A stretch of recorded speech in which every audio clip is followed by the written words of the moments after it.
Hello guys.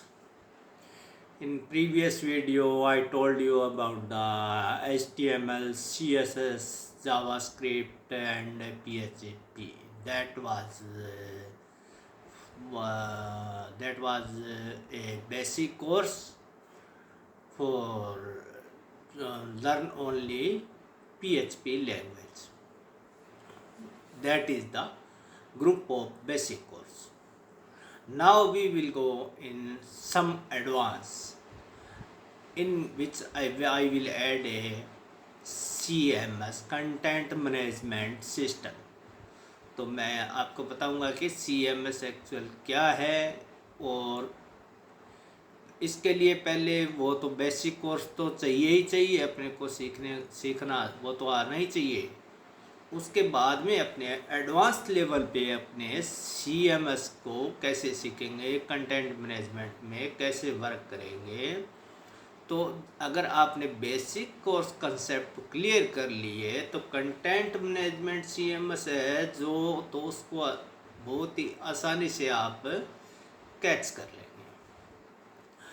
तो एक content management system is a software, वह एक सॉफ्टवेयर है that help users to create, manage and modify the content without knowledge of a much coding। यानी कि इसके लिए बहुत ज़्यादा कोडिंग की ज़रूरत नहीं है। ये सॉफ्टवेयर को आपको मैनेज करना आना चाहिए। अगर आपके बेसिक कंसेप्ट क्लियर हैं तो बस इसको मैनेज करना आना चाहिए। इसको बहुत ज़्यादा कोडिंग करने के लिए ज़रूरत नहीं है। जो आप बेसिक वेबसाइट जैसे बनाना चाहते हैं, जैसे कि कोई ब्लॉग की साइट बनाना चाहते हैं, या अपने कोई रिज्यूमे की या फिर कोई आपका छोटा मोटा बिजनेस है उसकी वेबसाइट बनाना चाहते हैं, तो इसके लिए बहुत ज़्यादा कोडिंग की ज़रूरत नहीं है। वैसे इसके अंदर डीपली बहुत बड़े प्रोजेक्ट भी बनते हैं जिनके अंदर कस्टमाइजेशन होता है, जिनके अंदर थीम के अंदर भी कस्टमाइजेशन होता है, और इसके अंदर प्लगइन्स डलते हैं उनके अंदर भी कस्टमाइजेशन और मॉडिफिकेशन होते हैं। तो थीम जो होती है, जो फ्रंट एंड के अंदर दिखाई देती है अपने को, इसमें अपने को HTML बनाने की ज़रूरत नहीं है। इनमें बिल्ट इन थीम भी आती है और प्रीमियम थीम भी अपने परचेज कर सकते हैं अकॉर्डिंग टू आवर नीड, और एनी थीम को अपने कस्टमाइजेशन करके अपने बिजनेस के अकॉर्डिंग भी बना सकते हैं। तो इसमें थीम का कंसेप्ट तो एक ये है कि आपने बिजनेस के अकॉर्डिंग जो डिज़ाइन बनाना है। अगर तो आप प्रीमियम थीम परचेज करेंगे, मान लो वो कॉस्टली है, तो आप अपनी खुद की थीम क्रिएट कर सकते हैं, जिसके लिए आपको वर्डप्रेस के कोड को अंडरस्टैंड करना पड़ेगा, और उसकी फंक्शनलिटी, जैसे उसकी बिल्ट इन थीम है, पहले से बनी हुई थीमें हैं, जैसे 22, 23, 24। तो ये जो बनी हुई थीम जब आप वर्डप्रेस डाउनलोड करोगे, इंस्टॉल करोगे, तो ये ऑटोमेटिकली थ्री थीम आपको मिलेगी। तो इन थीम को फॉलो करके या इन थीम को अंडरस्टैंड करके आप अपनी कस्टम थीम डिज़ाइन कर सकते हैं अपने डिज़ाइन के अकॉर्डिंग और बिजनेस के अकॉर्डिंग। ये तो है अपना थीम का कंसेप्ट। इसके बाद आता है प्लगइन्स।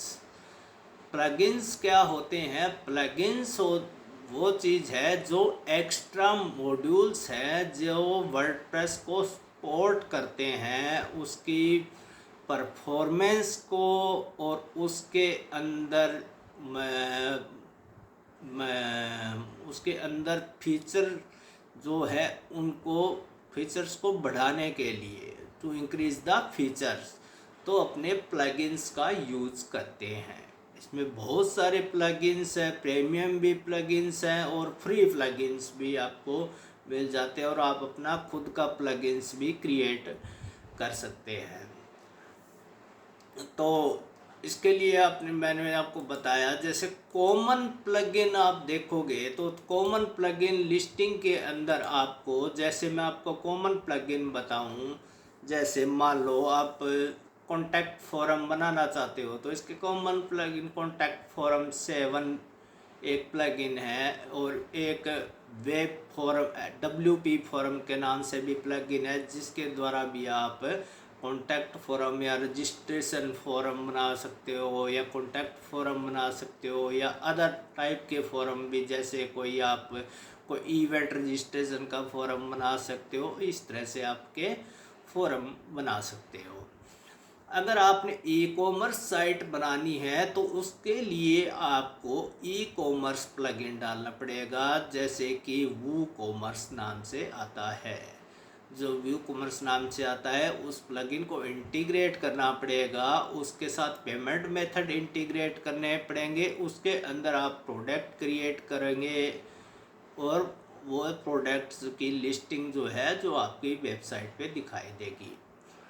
और उसके बाद आता है Yoast SEO plugin. Yoast SEO plugin, SEO plugin, all in one SEO plugin, और भी बहुत से एसईओ प्लगइन हैं जो सर्च इंजन ऑप्टिमाइजेशन के काम में आते हैं। जो गूगल सर्च के रिजल्ट शो करता है तो उनके लिए वो प्लगइन होते हैं, यानी कि उस प्लगइन में अपने मेटा टैग्स, यानी कि टाइटल, डिस्क्रिप्शन और जो कीवर्ड्स है तो वो अपने कंटेंट से रिलेटेड उसमें डालते हैं, ताकि अपना जो गूगल जो रिजल्ट जो भी क्वेरी सर्च करता है पर्सन, तो अपनी वेबसाइट हाई रैंक में आए।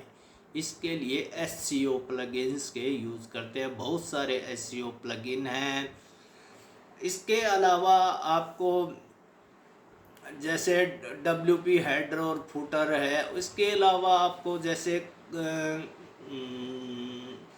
साइट की लोडिंग स्पीड स्लो है तो उसको फास्ट करने के लिए कैशिंग प्लगइन आते हैं, जो कैसे जनरेट करते हैं इमेज, कैसे जनरेट करते हैं जावास्क्रिप्ट या HTML पेजेस भी कैसे जनरेट होते हैं, उनके भी कैसे पेजेस बन जाते हैं, यानी कि वो एक बार लोड होने के बाद उनका कैसे जनरेट हो जाता है तो दोबारा वो लोडिंग होने में उसको टाइम नहीं लगता, वो तुरंत पेज खुल जाता है। इसके लिए अपने जो कंप्रेस से रिलेटेड प्लगइन्स होते हैं उनका यूज़ करते हैं। JS कंप्रेस या फिर CSS कंप्रेस या इमेज कंप्रेस या फिर HTML कंप्रेस, ठीक है। जैसे एक जेट पैक प्लगइन है और भी बहुत सारे प्लगइन है। इसके बाद एक जैसे प्रो अगर थीम परचेज करते हैं तो आजकल उसमें प्रो में एलिमेंटर प्रो भी आता है, और एक एलिमेंटर का आपको फ्री वर्जन भी मिल जाएगा, जिसमें ड्रैग एंड ड्रॉप से ही पेज क्रिएट आप कर सकते हैं, यानी कि ड्रैग एंड ड्रॉप से पेजेस को डिज़ाइन कर सकते हैं, ब्लॉक्स बना सकते हैं, उसमें इमेजेस डाल सकते हैं, कंटेंट, हेडिंग वगैरह जो भी आपने डालना है या उनमें एनिमेशन देना है तो वो बहुत इजी हो जाता है। लेकिन जब आप कस्टमाइजेशन पे जाते हो तो उसके लिए आपको अंडरस्टैंडिंग करना पड़ेगा, क्योंकि कस्टमाइजेशन अंडरस्टैंड करना बहुत ज़रूरी है। विदाउट कस्टमाइजेशन के आपको प्रोजेक्ट जो मिलना है, या फिर आप जो जैसे आप फ्रीलांसिंग या आप वर्क में वर्क करना शुरू करोगे, या फिर आप किसी कंपनी में जाते हो तो उसके लिए आपको कोडिंग स्टैंडर्ड को फॉलो करना पड़ता है वहाँ पे, क्योंकि इंटरव्यू के अंदर वो चीज़ें पूछी जाती है। तो इसलिए आपको ये अंडरस्टैंड करना पड़ता है। तो मैंने सिर्फ ये आपको इसी वीडियो में एक CMS के बारे में बताया है, वो भी वर्डप्रेस के बारे में। और भी बहुत सारे CMS हैं जैसे ड्रूपल, जूमला, मजेंटो।